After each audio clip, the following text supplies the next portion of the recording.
আসসালামু আলাইকুম। কেমন আছেন সবাই? আশা করছি সবাই ভালো আছেন। আজ বাংলাদেশের ইতিহাসে একটি অবিস্মরণীয় দিন। এর কারণ হচ্ছে শান্তিতে নোবেল বিজয়ী ডক্টর মোহাম্মদ ইউনূস তার 18 কর্মদিবস শেষ করে বর্তমান প্রধানমন্ত্রী তারেক রহমানের কাছে দেশকে স্থানান্তর করে তার নির্দিষ্ট গন্তব্যে ফিরে যাচ্ছেন। বাংলাদেশের ইতিহাসে এই অন্তর্বর্তীকালীন সরকারের ভূমিকা কী ছিল? সেই সাথে কে ছিলেন এই ডক্টর মোহাম্মদ ইউনূস? তিনি চলে যাওয়ার আগে একটি সর্বশেষ চুক্তি করে যান। সেই চুক্তিটি বা কী ছিল? আজকের ভিডিওতে আমরা এই বিষয়ে বিস্তারিত আলোচনা করব। চলুন শুরু করা যাক। ডক্টর মোহাম্মদ ইউনূস নামটা শুনলে একটা আন্তর্জাতিক ভাব আসে না? তিনি আসলে একটি আন্তর্জাতিক লেভেলের মানুষ। তিনি বিশ্ববিখ্যাত অর্থনীতিবিদ এবং শান্তিতে নোবেল বিজয়ী একজন ব্যক্তি। I call upon the Nobel Peace Prize laureate for 2006, Mohamed Yunus, to come forward to receive the gold medal and the diploma. তিনি এই বাংলাদেশে গ্রামীণ ব্যাংক নামে একটি ব্যাংক প্রতিষ্ঠা করেন।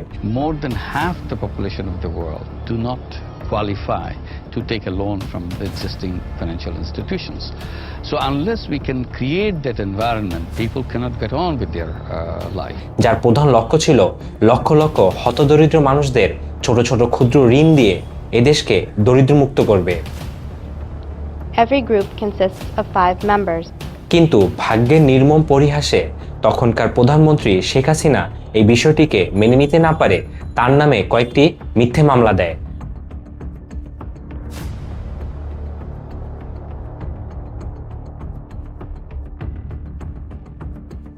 যার ফলে তাকে এই দেশ ছেড়ে বিদেশে পাড়ি জমাতে হয়।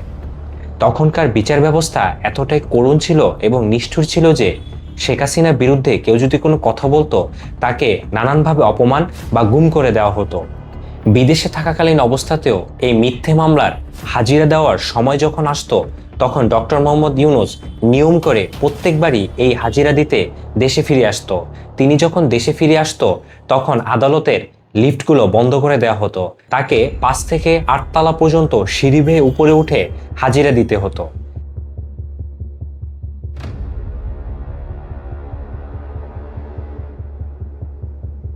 কতই না নিষ্ঠুর ছিল এই বিচার ব্যবস্থা এবং কতটা অপমানিত করা হতো এই লোকটাকে।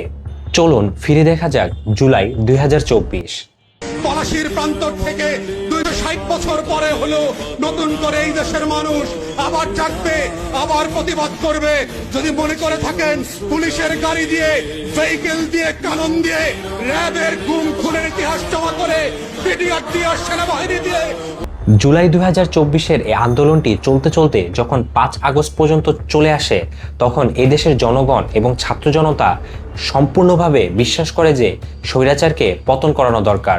তখন সবাই একসাথে রাজপথে নেমে আসে, যার ফলশ্রুতিতে তৎকালীন প্রধানমন্ত্রী শেখ হাসিনা অর্থাৎ স্বৈরাচার শেখ হাসিনা পদত্যাগ এবং দেশ থেকে পালাতে বাধ্য হয়। তখন স্বরাষ্ট্রমন্ত্রী এই বিষয়টাকে মেনে নিতে না পেরে সংসদ ভেঙে দেন, যার ফলে দেশ একটি অভিভাবকহীন রাষ্ট্র হিসেবে স্বীকৃতি পায়। বৈষম্য বিরোধী ছাত্র আন্দোলনের সমন্বয়করা এবং সাধারণ জনগণ মিলে একটি সিদ্ধান্ত গ্রহণ করে। সিদ্ধান্তটি ছিল এই অভিভাবকহীন রাষ্ট্রকে পুনরায় মেরামত করার জন্য একটি অন্তর্বর্তীকালীন সরকার গঠিত করা হোক, যার প্রধান উপদেষ্টা হিসেবে থাকবে ডক্টর মোহাম্মদ ইউনূস। ডক্টর মোহাম্মদ ইউনূসকে এই প্রস্তাব বারংবার দেওয়া হলেও তিনি এতে রাজি হচ্ছিলেন না। সর্বোপরি তিনি ছাত্রদের তোপের মুখে পড়ে এতে রাজি হয়ে 8 আগস্ট 2024 দেশে ফিরে এসে তৎকালীন রাষ্ট্রপতি শাহাবুদ্দিনের কাছে অন্তর্বর্তীকালীন সরকারের প্রধান উপদেষ্টার শপথ গ্রহণ করেন। একই দিনে বেশ আরও কয়েকজন উপদেষ্টা শপথ গ্রহণ করেন। তিনি যখন শপথ গ্রহণ করেন তখন দেশের পরিস্থিতি ছিল দেউলিয়ার মতো। মাঠে আইন শৃঙ্খলা নেই, গুম, খুন, লুট এবং রিজার্ভ ছিল একবারে তলানিতে। এই বিধ্বস্ত রাষ্ট্রকে পুনরায় মেরামত করার জন্য ডক্টর মোহাম্মদ ইউনূস এই দায়িত্ব গ্রহণ করেন। এবার জেনে নেওয়া যাক ডক্টর মোহাম্মদ ইউনূসের শাসনকালে এদেশ কি পেয়েছে। রিজার্ভ পুনরুদ্ধার। তিনি আসার সময় রিজার্ভ ছিল তলানিতে, কিন্তু ওনার জাদুকরী সাফল্যে 2026-এর শুরুতে রিজার্ভ আবার $27 মিলিয়ন ছাড়িয়েছে। ব্যাংকিং ও বিচার বিভাগ সংস্কার, প্রায় 130টি নতুন আইন ও 600টি নির্বাহী আদেশের মাধ্যমে তিনি বিচার বিভাগ ও পুলিশকে ঢেলে সাজিয়েছেন। বিদেশের বিনিয়োগ, ওনার ব্যক্তিগত ইমেজে বিশ্বব্যাংক, IMF এবং দাতা দেশগুলো বিলিয়ন বিলিয়ন ডলারের সহায়তার দুয়ার খুলে দিয়েছে। রমজান মাস শুরু হয়ে গিয়েছে। অন্তর্বর্তীকালীন সরকারের শাসনামলে রমজানের বাজার কি সিন্ডিকেটে ভরপুর ছিল, নাকি সাধারণ জনগণের খুব স্বল্প মূল্যে দৈনিক চাহিদা মেটানোর বাজার ছিল? চলুন একটু বিস্তারিত জানা যাক। আচ্ছা, মনে পড়ে স্বৈরাচার আমলের রমজানের বাজার ব্যবস্থা? সম্পূর্ণ বাজারটি ছিল সিন্ডিকেটের দখলে। প্রভাবশালীদের পকেট ভরতে নিম্নবিত্ত থেকে শুরু করে উচ্চ ব্যক্তির মানুষদের বাজারে গিয়ে চড়া দামে কিনতে হলো নানান সামগ্রী। ডক্টর মোহাম্মদ ইউনূস এই বিশাল সিন্ডিকেটটি ভাঙার জন্য শুল্ক কমিয়েছেন, যার ফলে বাজারের নিত্য প্রয়োজনীয় দ্রব্যের দাম কিছুটা কমে গিয়েছিল। মানুষ স্বস্তিতে রমজানের বাজার করতে পেরেছিলেন। যদিও মূল্যস্ফীতি ছিল একটি বড় চ্যালেঞ্জ, কিন্তু স্বৈরাচার আমলের মতো এদেশের মানুষ রমজানের বাজার করতে গিয়ে মানুষ এবার হাহাকারের মধ্যে পড়েনি।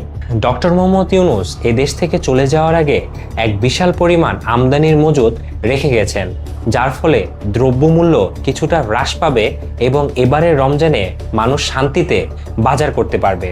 ডক্টর মোহাম্মদ ইউনূস দুর্নীতিমুক্ত বাংলাদেশ গড়ে তোলার জন্য একটি বিরল দৃষ্টান্ত স্থাপন করেছেন। তিনি চলে যাওয়ার আগে জনসম্মুখের মাঝে তার সম্পত্তির তালিকা উন্মুক্ত করে দিয়ে গিয়েছেন। এর আগে এদেশে এরকম কোনো ঘটনা ঘটেছে বলে মনে হয় না। ডক্টর মোহাম্মদ ইউনূসের প্রকাশিত হিসাব অনুযায়ী 30 জুন 2025 পর্যন্ত ওনার মোট সম্পদের পরিমাণ ছিল 15,62,00,000 টাকা। এর মধ্যে একটি বড় অংশ ওনার গ্রামীণ ব্যাংক এবং অন্যান্য আন্তর্জাতিক সম্মান থেকে আসা। তিনি প্রমাণ করে গিয়েছেন ক্ষমতা শুধু পকেট ভরা নয়, বরং জনসাধারণের সেবা করা। ডক্টর মোহাম্মদ ইউনূস এদেশ থেকে চলে যাওয়ার আগে সর্বশেষ একটি চুক্তি করে যান, যে চুক্তিটি যুক্তরাষ্ট্রের সঙ্গে করা হয়েছিল। চুক্তিটি ছিল নতুন বাণিজ্য এবং কৃষি সংক্রান্ত চুক্তি, যা এদেশের কৃষি উন্নয়নের জন্য একটি বড় ভূমিকা পালন করবে। খুবই অবাক করার মতো একটি বিষয়, ক্ষমতা মানুষকে কত দূর থেকে কত নিচু পর্যন্ত নিয়ে আসে, তার জিতাজাগতা প্রমাণ হচ্ছে এদেশের মানুষ। ডক্টর মোহাম্মদ ইউনূস বর্তমান প্রধানমন্ত্রী তারেক রহমানের কাছে তার দায়িত্ব স্থানান্তর করে যখন এই দেশ থেকে তার নিজ গন্তব্যে বা নিজ আবাসস্থলে ফিরে যাচ্ছিলেন, এয়ারপোর্টে তার লাগেজটি ক্যারি করার জন্য একজন মানুষ পর্যন্ত ছিল না।